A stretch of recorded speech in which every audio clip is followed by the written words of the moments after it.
Welcome to my channel BSG Supaul Bihar. आज हम Bharat scouts and guides में एक स्काउट या गाइड के सफर के बारे में जानेंगे। माइनस प्रवेश, प्रवेश से लेकर सर्वोच्च सम्मान, राष्ट्रपति पुरस्कार, राष्ट्रपति अवार्ड तक। ये एक रोमांचक और चुनौतीपूर्ण यात्रा है जो युवाओं को जिम्मेदार नागरिक बनने के लिए तैयार करती है। 1. प्रवेश। प्रवेश यह स्काउटिंग यात्रा का पहला कदम है जिसमें एक नया सदस्य संगठन से जुड़ता है। योग्यता: स्काउट 10 से 17 साल की उम्र के लड़के, गाइड 10 से 17 साल की उम्र की लड़कियां। आवश्यकताएं: स्काउटिंग और गाइडिंग के सिद्धांतों को समझना, स्काउट प्रतिज्ञा, स्काउट प्रॉमिस और स्काउट नियम, स्काउट लॉ को जानना और याद करना। मुख्य गतिविधियां: एक प्रवेश समारोह, इन्वेस्टिचर सेरेमनी में भाग लेना। समारोह के दौरान स्काउट या गाइड अपनी प्रतिज्ञा दोहराता है। परिणाम: इस चरण के बाद वह आधिकारिक तौर पर एक प्रवेशित स्काउट या प्रवेशित गाइड बन जाता है और अपनी वर्दी पहन सकता है। 2. प्रथम सोपान। प्रथम सोपान प्रवेश के बाद अगला चरण प्रथम सोपान है जो बुनियादी स्काउटिंग कौशल सिखाता है।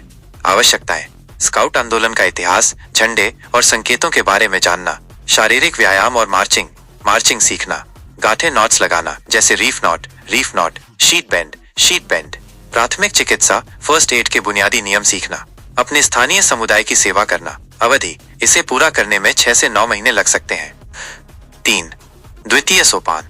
द्वितीय सोपान यह चरण और अधिक उन्नत कौशल और सेवा पर केंद्रित है। आवश्यकताएं: स्काउटिंग गाइडिंग के इतिहास को और गहराई से समझना, उन्नत गांठें और लकड़ी के काम वुडक्राफ्ट सीखना, आग जलाना और शिविर में खाना पकाना, मानचित्र पढ़ना, मैप रीडिंग और कंपास का उपयोग करना, अधिक चुनौतीपूर्ण सामुदायिक सेवा परियोजनाओं में भाग लेना। 4. तृतीय सोपान। तृतीय सोपान ये एक महत्वपूर्ण चरण है जिसमें नेतृत्व और आत्मनिर्भरता का विकास होता है।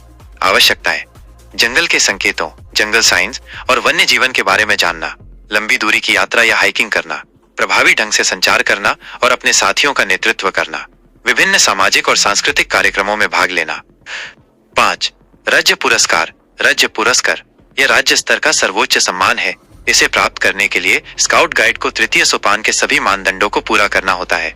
आवश्यकताएं: तृतीय सोपान की सभी आवश्यकताओं को पूरा करना, विशेषता बैज, प्रोफिशिएंसी बैजेस प्राप्त करना जैसे प्राथमिक उपचार, तैराकी, संचार आदि।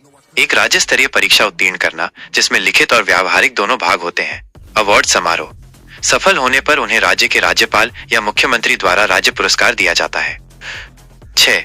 राष्ट्रपति पुरस्कार, राष्ट्रपति अवार्ड ये भारत स्काउट्स एंड गाइड्स का सर्वोच्च सम्मान है और सीधे भारत के राष्ट्रपति द्वारा प्रदान किया जाता है। योग्यता: स्काउट गाइड को पहले राज्य पुरस्कार प्राप्त करना अनिवार्य है। उन्हें न्यूनतम 15 वर्ष की आयु का होना चाहिए। आवश्यकताएं: 10 विशेष दक्षता बैज, प्रोफिशिएंसी बैजेस अर्जित करना। इसमें सेवा, कौशल और शौक से संबंधित विभिन्न बैज शामिल हैं। राष्ट्रपति पुरस्कार कैंप में भाग लेना ये एक राष्ट्रीय स्तर का शिविर होता है जहां उनके कौशल का मूल्यांकन किया जाता है। साक्षात्कार एक राष्ट्रीय स्तर के पैनल के सामने साक्षात्कार देना। इसमें उनके स्काउटिंग ज्ञान, सामुदायिक सेवा और भविष्य की योजनाओं पर प्रश्न पूछे जाते हैं। समारोह जो स्काउट्स और गाइड्स इन सभी चरणों को सफलतापूर्वक पूरा करते हैं उन्हें नई दिल्ली में राष्ट्रपति भवन में आयोजित एक भव्य समारोह में भारत के राष्ट्रपति द्वारा राष्ट्रपति पुरस्कार से सम्मानित किया जाता है। निष्कर्ष: ये सफर सिर्फ पुरस्कार जीतने का नहीं है बल्कि ये चरित्र निर्माण, अनुशासन और सेवा की भावना विकसित करने का है। ये यात्रा एक साधारण युवा को एक जिम्मेदार, कुशल और सेवा उन्मुख नागरिक में बदल देती है। अगर आप भी इस सफर का हिस्सा बनना चाहते हैं तो आज ही अपने नजदीकी स्काउटिंग समूह से संपर्क करें। अगर आपको यह जानकारी पसंद आई हो तो इस वीडियो को लाइक और चैनल को सब्सक्राइब करें। धन्यवाद।